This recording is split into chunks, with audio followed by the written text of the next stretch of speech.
And I'm delighted particularly to be in conversation today with someone I consider a dear friend, but also an exceptional poet. In fact, the Hindu called Arundhathi one of India's finest poets in 2010. And since that time, Arundhathi's gone on to publish a number of more poetry books. And so there's so much that I want to talk about and I want to hear about, but because Rakesh ji kind of began with this idea of poetry, the mystery of poetry and why poetry, you have a note that you wrote in Punch magazine on why poetry, and I just want to read this little section. You say, "Because poetry allows me to inhabit a moment more fully than I would otherwise, because it is the most vertical engagement of self that I know." And so I wanted to begin with that vertical engagement of self and your evolution as a poet. Have just been struck. I was reading, and this was your first collection, was it? Second. Ah, okay. I need to get the first. Where I Live, an extraordinary book, but the kind of evolution of your speaking voice from that book to When God is a Traveler and Love Without a Story is really extraordinary. I mean, there is this kind of a ride. You have the poem here to a Welsh critic who accuses you of not being Indian enough, and poems about your grandmother. And there's a very kind of local sense of the eye, but as your work evolves, I feel like it becomes a more capacious, universal, searching and yet deeply personal eye. And I've been really struck by that transformation. So thinking about that in relation to this idea of the vertical engagement of the self. You know, the wonderful thing about having a friend like Ravi is that we keep meaning to talk, we keep meaning to catch up, and we never do. But we have promised to catch up at the end of this session, but perhaps we should have done some catching up before. The wonderful thing, however, is that one feels very much at ease. And so what we've really decided to do today is to just have a very real conversation between us, and we invite you all to be part of it. There is a certain comfort one feels with Ravi for many reasons, and I'm so glad that Rakesh ji mentioned the memoir that Ravi's just written. It's a brave and difficult book, and it's a book to pick up. The vertical engagement with self. Maybe what I should do, Ravi, and I think what your question seems to invite me to do, is to think about what drew me to poetry at the start and what began to change along the way. Absolutely.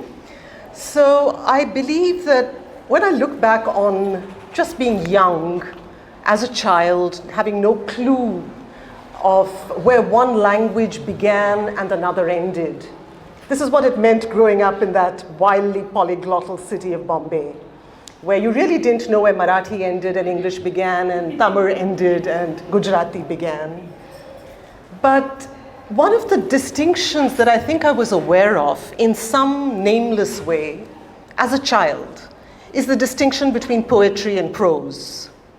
Poetry seemed to be the magic place, the place where language danced, where it was capable of leaping from one place to the other without ever joining the dots. It was a kind of music as well. You recognized it even before you understood it. I just knew I wanted to be here. I didn't have to understand it, I just wanted to be here. So I think that was the earliest fascination with poetry, because it felt like prose, at least the way adults spoke it, was a kind of transactional language. It was staid, it was pedestrian, it was terrestrial, it was unimaginative. Whereas poetry was unpredictable and magical and just took my breath away with its sense of danger. Later, like everyone else, and I always say there's really no one who's past the age of 16 without having written a poem. Everyone's written at least one. The thing about poetry is that anytime we're in any kind of intense moment in our lives, whether it's of pain or joy or celebration, bereavement, instinctively we seem to turn to poetry, not prose. We seem to know that that's the kind of language that will speak to us. And I think it was as my emotional thermostat started working differently in my adolescence, as it does for all of us, poetry was the right place to be because it felt like the shortest, the deepest, the most direct, the most pleasurable verbal route to myself that I knew. And that's where I wanted to be. Still later, in some of the poems that you mention, The Welsh Critic, for instance, I think as I grew more aware of cultural politics, the politics of gender, and foamed and fumed like everyone else about them, I began to realize that poetry is also a kind of satyagraha, a kind of non-violent resistance movement against any kind of ready-made language. Whether it's the language of slogan or the language of scripture, whether it's the language of homily or the language of headline, it just felt like poetry is the place where you beware. You don't take language too easily. You earn every word. I think some of that leaks into the second book that you've just raised here. But there came a moment in my life, and I'm going to truncate this to answer your question. There came a moment in my life, and this happened around 97, when I plunged into a place that I can describe in retrospect as a place of great wordlessness. And as I started coming out of that space of silence, which terrified me, I started approaching language differently. With gratitude, but also with a newfound respect for pauses. Because I realized that's really what makes poetry a dark art. The fact that it is the only verbal art that consciously embraces the pause. That derailed me. And then as I started coming out of it, I think I started approaching the pause with much greater respect than before. I might add, I mean, in thinking that through, there's a terrific poem. And I actually was first introduced to Arundhathi's voice when I was working on this very large anthology for Norton on contemporary South Asian, East Asian, Middle Eastern poetry. And I was in charge of the South Asian section and putting together Indian poets. And discovered this poem that we included in the anthology, which is from this collection, I believe, your poem Strategist, where part of the advice, if I recall, is to kind of leave the noun in the corner, inhabit the verb, which I loved. But it's interesting, in one of the poems from your most recent book, it's more about being the bloody bonsai. And that movement to me, from kind of inhabiting the verb to being the bonsai, seemed also to represent a certain kind of evolution or circuit. But the wordlessness and gratitude that you talk about shimmers through all of these poems. You, of course, share a poem with us. Let's hear something as we're having this discussion. Minutes before we entered this session, I met someone for the very first time. She's threatened to leave in the middle of this session. But she mentioned a poem that I just felt I should share with you today. It's a poem called Madras.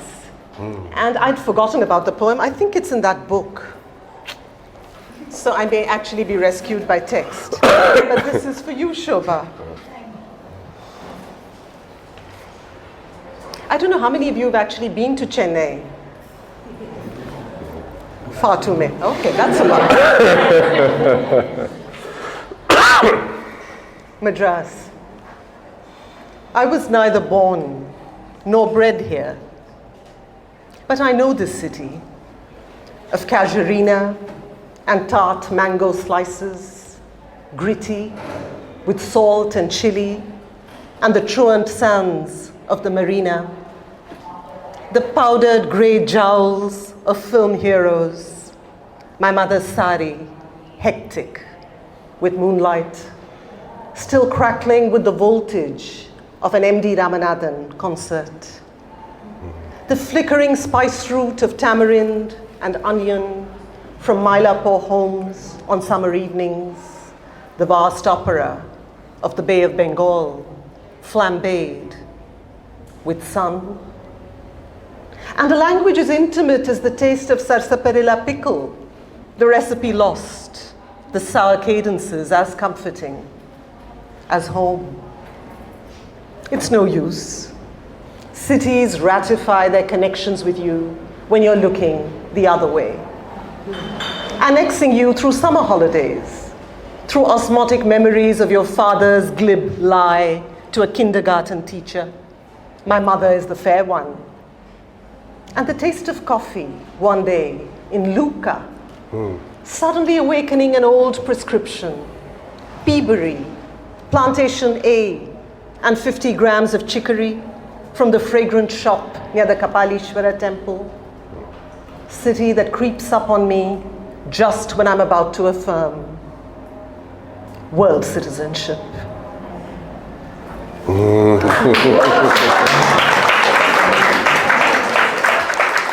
Someone who went to school in Chennai, it's wonderful to hear that poem. And, you know, I mean, I guess along with this poetic evolution, you, of course, have been interested in a number of other subjects, and one of which is bhakti.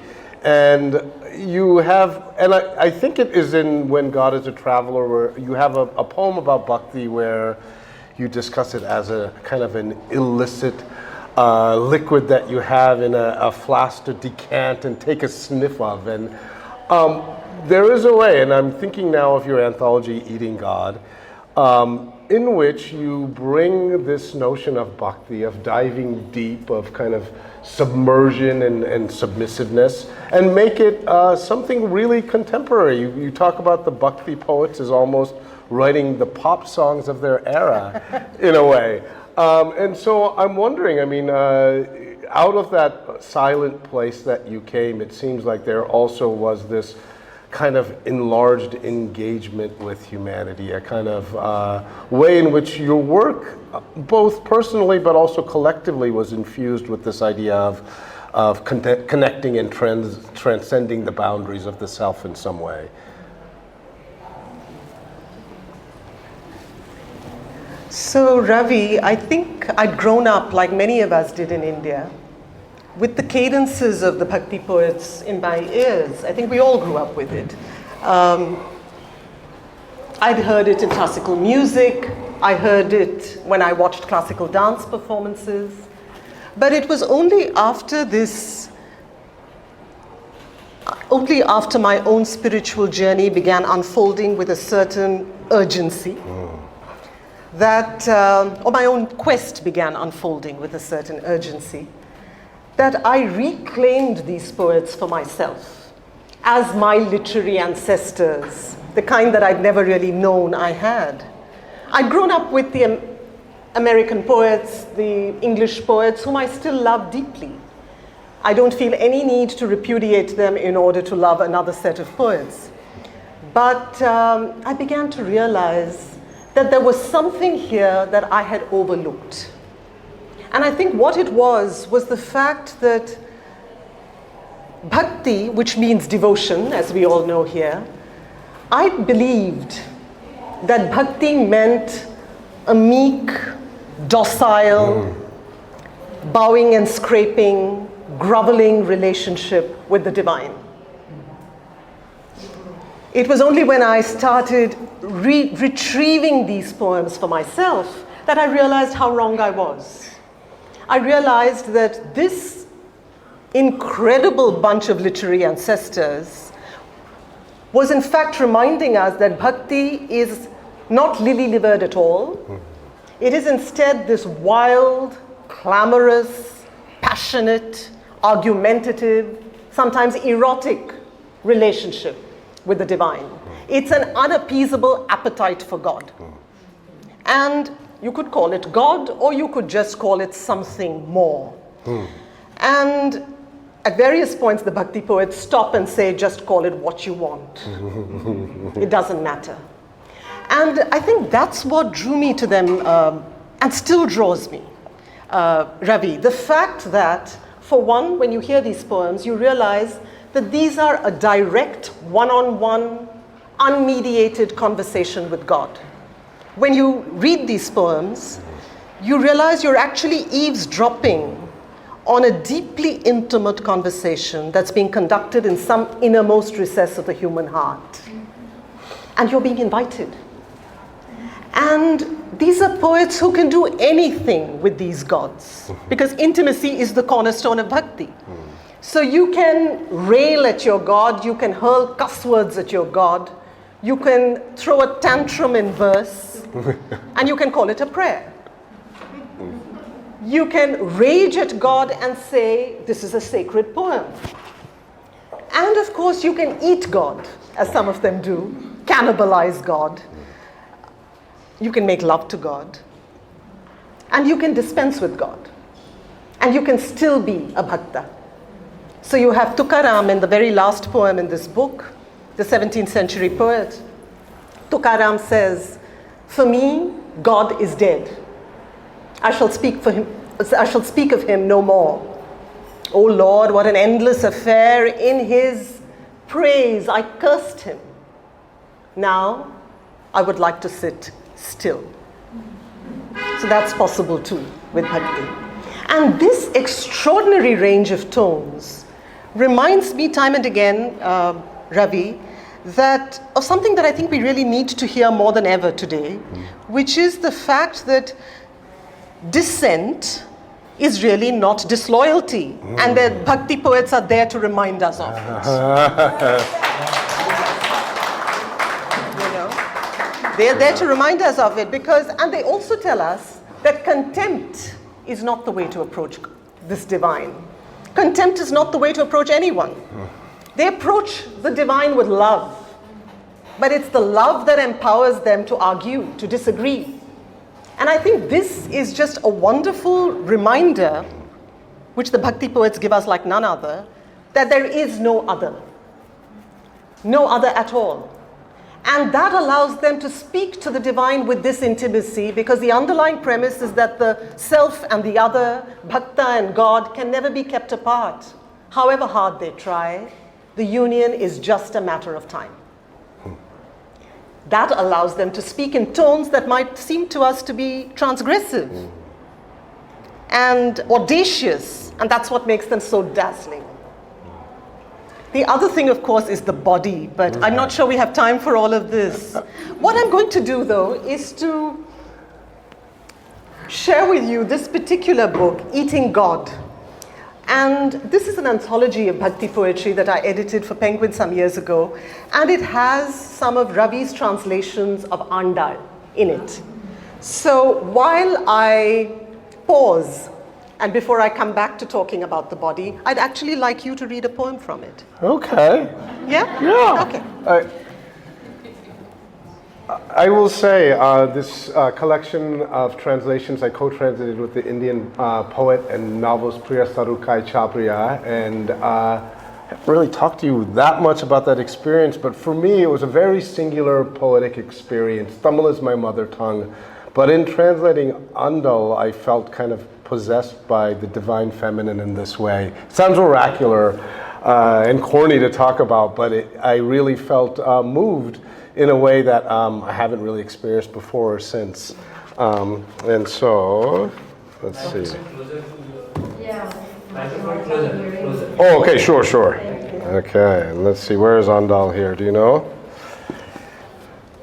I'll find her. And this book, Eating God, is wonderful, really has a scope and span of different poets, bhakti poets. Ah, yes, okay.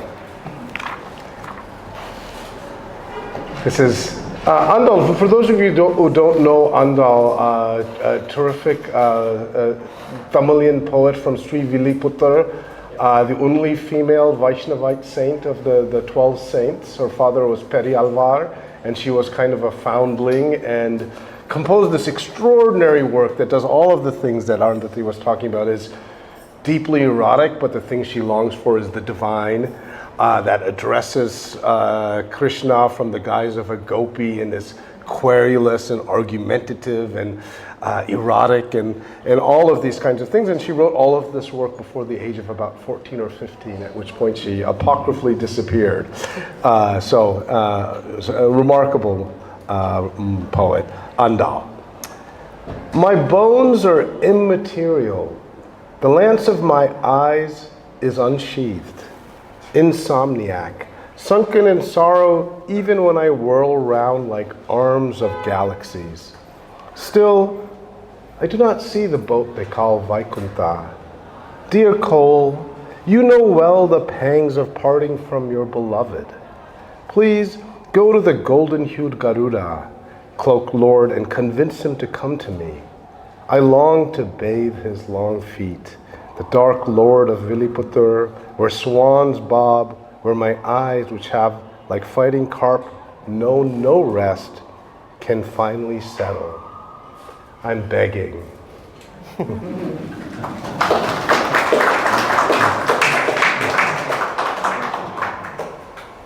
I think one of the reasons why the Bhakti poets speak to us across the centuries with such immediacy, with such urgency, is not just because they remind us that there is no crevice in our consciousness that is worthy of being obscured by a fog of shame or guilt. Everything can be shared with the divine, or can be shared with the self, however you choose to look at it. But also the fact that they bring our attention again and again to the body. And they remind us, as Andal does, that the body is in fact the instrument by which this divine may be known. So they don't set up this binary or this kind of antagonistic relationship between body and beyond. The body is the means to the beyond. So I've always, it's just breathtaking for me when I hear the Bhakti poets, particularly the women, because the way they speak to their gods reminds us of this all the time. You have, for instance, the 14th century Soirabai, the Marathi woman mystic, who says, if menstrual blood makes me impure, show me who wasn't born of that blood. You have Andal, who says, I'll pluck these useless feral women. You don't want to know them, except through their poetry. They are not the women you take home to mom. There's Akka Mahadevi, who says, take these husbands who die, decay, and feed them to your kitchen fires. Give me the imperishable one. There's Mirabai, whom we always think of as this dulcet, lyrical, decorative, wobbling songster. And here's Mirabai, who sends this bird to her Krishna, and she says, I'll tear your wings off. I'll rub salt in your beak if you don't bring him to me. So these are crazy people, which is why the book is called Eating God, and which is why these are wild women, which also became a festival that I did later. The fact that we are being reminded time and again that the body is integral, not to be apologized for. Which brings me to this wonderful poem by Janabai, the 13th century Marathi woman mystic, translated here by Arun Kolatkar. And she says, I eat God.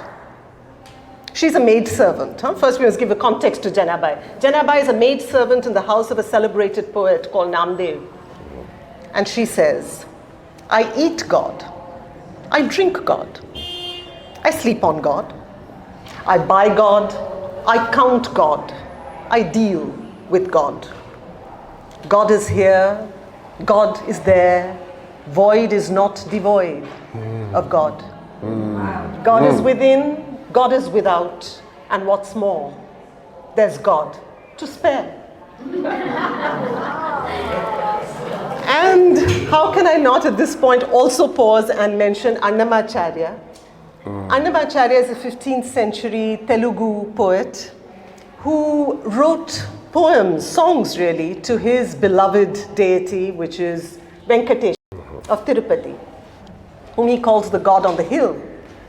And in this particular poem, which is a playful poem, you have Annamacharya channeling the female voice. And I mention this poem because you realize that when the male poet, very many male poets, when they channel the female voice, it suddenly allows them a new intimacy with the divine and a sudden confidence that they are as desired as they desire. So there is an ability to talk playfully and irreverently to this god. So here's the goddess, Alamelu Manga, in this particular poem, who's constantly saying in this poem, he's the boss. My god is the boss. But you know what she really means. He's the master. What can I say when he says I'm better than all the others? I don't even have to ask. He takes whatever I say as a command. Why should I brag? My husband is under my thumb. He's the master. Who am I to serve him when he takes joy in serving me? How can I tell you the 1,000 ways he's with me? He knows everything, just like God. And he praises me. He's the master. Yeah. Always in his arms. He's always laughing with me. He's the God on the hill. And I'm Alamelu Manga. Do I have to make a statement? He's my slave. He's the master. Yeah.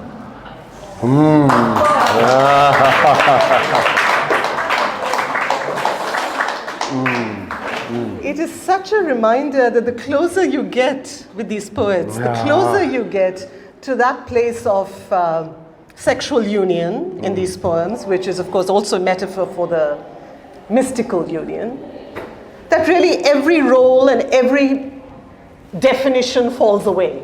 So you really don't know who the boss is and who the slave is, who the human is and who the divine is, who the man is and who the woman is, who the god is and who the bhakta is. All these definitions are in a state of flux. You know. Yes, it made me think of that one poem that you have that begins with you eating mud. Which I love, which is a poem about divinity that's utterly visceral and corporal in its way.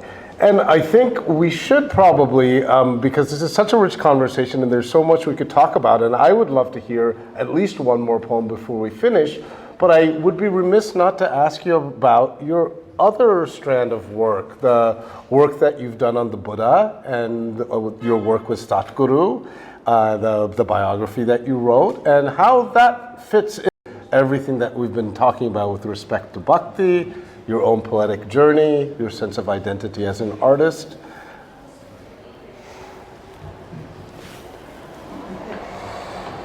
So the Book of the Buddha was written in 2005, many, many years ago.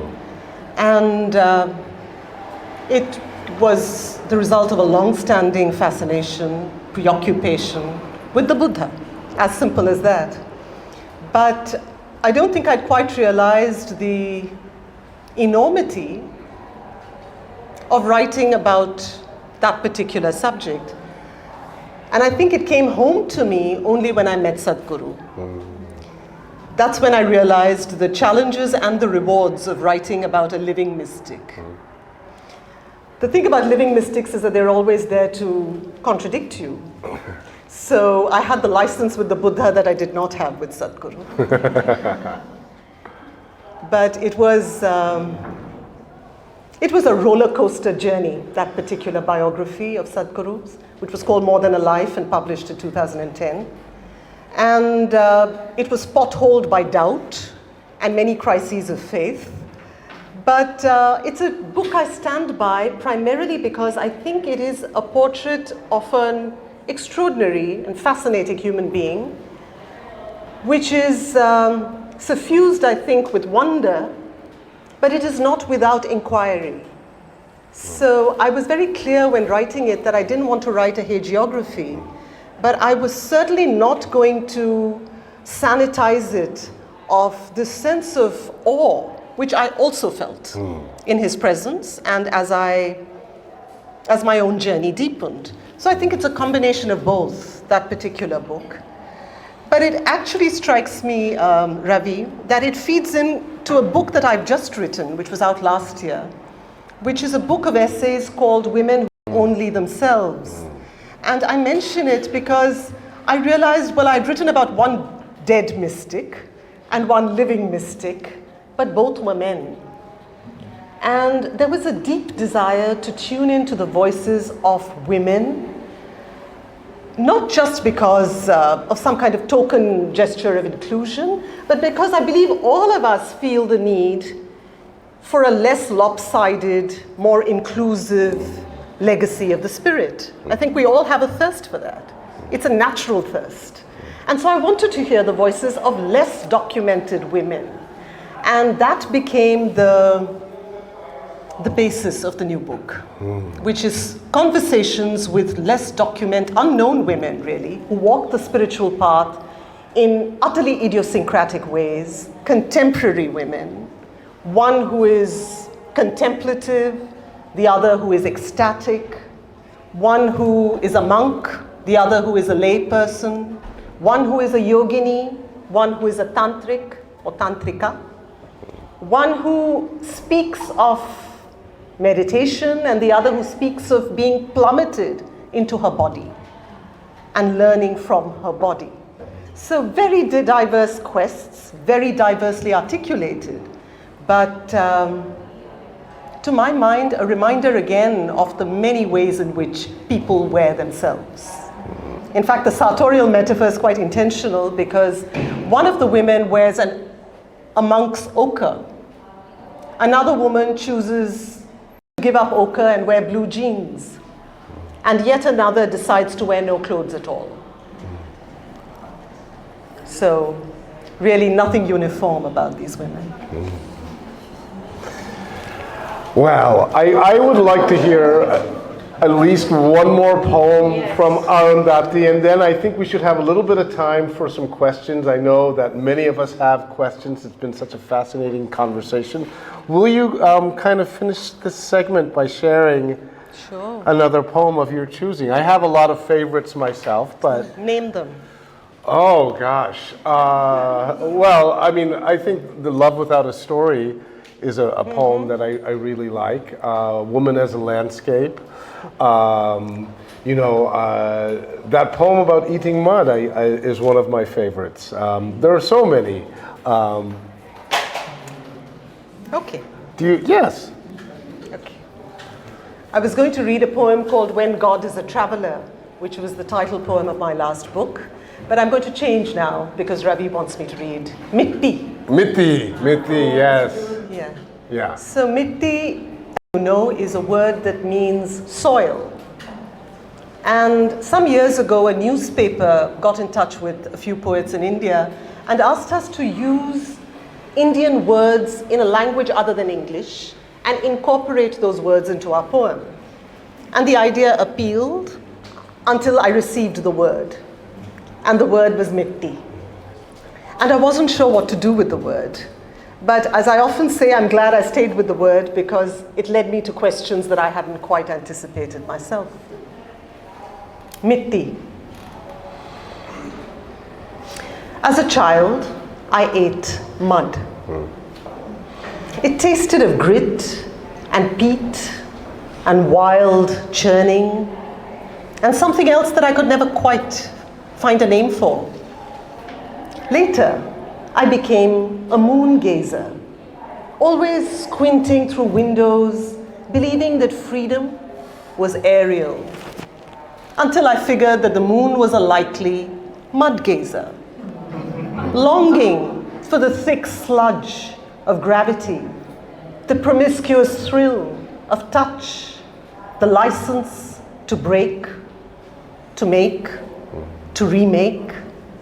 And so I uncovered the old language of poets, to be messengers between moon and mud. And I began to uncover the many languages of earth that have nothing to do with nations and atlases, and everything to do with the ways of earwigs, the pilgrim trail of roots, the great longing of life to hold and be held, and the irrepressible human love of naming. Ooze, mire, manure, humus, dirt, silt, mold, loam, soil, slush, clay, shit, mann, matope, baro, tinen, ni, luto, fango, all have their place, I found, in the democracy of tongues. None superior, none untranslatable, all reminders of the anthem of Ma, of which we are made. Except when June clouds capsize over an Arabian sea and a sleeping city awakens to an ache so singular that for just a moment it could have no name. Other than that, where sound meets sense and a slop of matter meets a slick lunatic wetness, mitti. Just that. Nothing else will.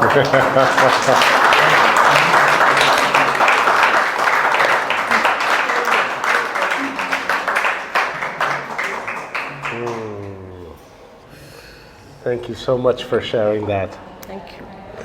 So I believe we have a few moments for some questions. Okay, yes, please. Arundhati ji, I'm a big fan of yours. I have seen many of your talks. And I have many questions to ask you. But one thing after the session I want to ask you first is, how do you remember all these poems? And get them so beautifully. And is there any practice you're doing that to do this? And if yes, then share. It was just mesmerizing. It just so happened that Ravi asked me for the right poems, the ones that I happen to remember. Yeah. It is essentially that, but also, and you asked left, but she asked for the right poem too. But I think it's also the fact that in the making of these poems, the voice is involved.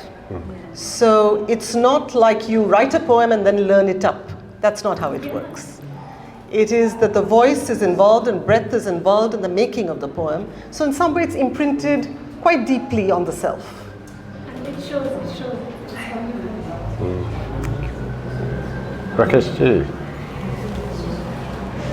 Arundhati, I'd like your comment about male poets and now the current subject of female poets. Male poetry that has survived is mostly what I would call court poetry. The male poet was competing to get recognized by the king, get something from the king and survive. The female poet didn't have any such access. Society would allow that. The female poet probably wrote for her friends, who were probably women, first for herself and then.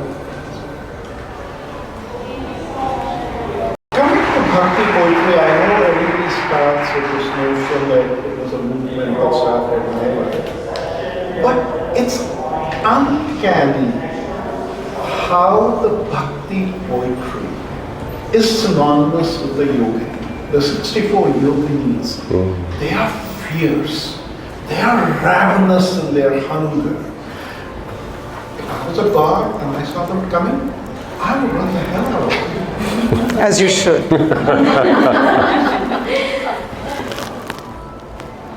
Is it because the female poet gave herself permission, which something the male poet was trying to meet court etiquette rules that sort of prevailed on one's back? Did the female poet just have a better sense of self than the male? I know it's a cruel question. We gotta get poetry close to you. But I just feel the raw energy of female poets exceeds that of male. Male poets are ornamental.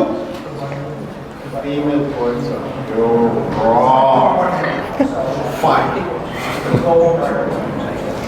Well, just to do my bit by the male poets, I will say there are several in this book, Eating God, and many of them take my breath away as well. But this, I think, what you're talking about, Rakeshji, actually touches on something that to me actually goes back to what you were talking about, Kamini, in the morning, the women of the temple. I'm almost certain this is a part of a yogini tradition that was very much part of our subculture, that we don't talk about our subcontinent sufficiently. But this I will say, that in the yogic tradition of quest, what happens with the women poets in particular is that they are not content to merely worship the divine. Hierarchical relationships with the god will not do. What they're looking for is the license to embody the divine. When you want to embody the divine, it's no longer what I said earlier, a groveling relationship with this other. You are really looking to meld with, unite with, as Andal does, and become one with. So you are indistinguishable, which is why many of these voices take us to places of such in-betweenness that we really don't know whose voice it is anymore. And that's what these voices do. Who's speaking here? Is it the yearning sadhaka? Or is it someone who for a moment is actually channeling the divine? You're taken to those places of betweenness. And I do think, and this is something I mentioned in the introduction to my most recent book, Women Who Wear Only Themselves, it actually came home to me when I was in college, in my university years, and I read a feminist Christologian who spoke of how the female quester very often finds that her challenges are somewhat different from the male. So she points out, Valerie Saving-Goldstein, she points out that for the male seeker, very often, the obstacle is hubris. The obstacle is resistance. The obstacle is what we might call ego. For the female seeker, very often, the obstacle is the fact that she is often inclined to outsource her self-definition. She's inclined to look elsewhere for whom she is, inclined in some way to fritter away her power. So the question then is, if we speak of surrender, which is what every spiritual tradition in some way seems to enjoin us to do, what is the value of that surrender of self if you don't have a self that you value? That's the question that I think many of the women seekers and mystics grapple with. And I think it becomes then a journey of self-retrieval, self-reclamation, rather than just self-abnegation. I think that's the difference. You hear the power in these poems. You're not just here to hear treacle. This is not spinelessness. This is spine, reclaimed spine.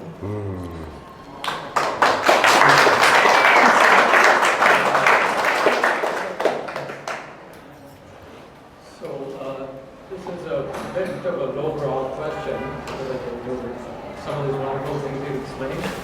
But what was running through my mind was, again, your reference to Christian practices and theology. So, you know, the ecstasy of Saint Teresa in the nunneries, the sort of taking the body of Christ, or the passionate relationship with Christ.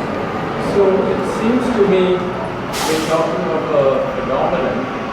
You have funky boys, you have a Christian mystics, that there's a universality about the whole relationship with God with the women. And I was wondering if you had given that any thought as to whether it transcends cultures and creeds. It's not a lowbrow question at all. I think the wonderful thing when you're a seeker is that you're just hungry for nourishment from whatever source it comes.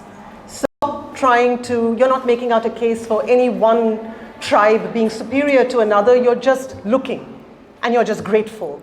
And I think in some of my darkest moments, it's St. John of the Cross who came to my aid. So I'm actually always excited about moments of convergence rather than all the disparities and the divergences which exist and must be respected. But there's absolutely no denying that when it comes to this kind of cindering, self-annihilating relationship with the divine, each mystic from multiple traditions, and of course the Sufi comes in here as well, many of them will speak of this. You'll find parallels everywhere. And that's how you know you've come home. Wherever you are, you're never very far away from home.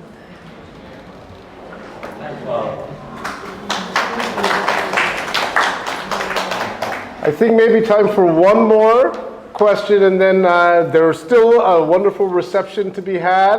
There, I think, are some copies of your book that you're willing Yes, to there sign. are. Does anyone have a final question before we finish off today? It looks like is it time? Perfect timing. Okay. Yes, please. Did those female poets like think or realize they are women, or just they were someone like their gender or something, or they were just? Yeah, that's a good question. They're certainly not, it would be absolutely wrong to talk about them as some kind of modern day feminists. That's not what they are. But are they acknowledging that they inhabit a certain body? Are they acknowledging that they are negotiating a particular sensibility shaped by the historical and cultural variables of their time? Definitely. So I think the point about spiritual journeys is that we are often encouraged to believe that it's a kind of androgynous journey. You know, there's a wonderful poem by Devara Dasamaya, who says the one that stands between is neither man nor woman. Just because they see breasts and long hair coming, they call it woman. If they see whiskers, they call it man. But the self that hovers between is neither man nor woman, O Ramanatha. It's a magnificent poem. And yet, I think we all know that the journey to that place, hovers in between, is a journey. And we make that journey carrying some residue of our lives, carrying all the definitions that we've picked up along the way. So it's a process of examining the self, acknowledging the self, traveling to the most inconvenient crevices of the self, and then moving on. Not by denying the self, not by amputating gender, but by acknowledging it on the journey.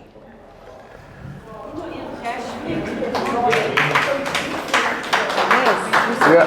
Actually, we have a mystic woman, Laleshwari. We have her in this book? Yeah. Yes. She used to go around naked. Naked. Yeah. There's Laldev is in this book, Rupa Bhavani. She's not in this book, but she will be in the next one. Yes. So it is, in a sense, an attempt to talk about mystics and seekers' voices from various parts of the subcontinent. Yes. Thank you.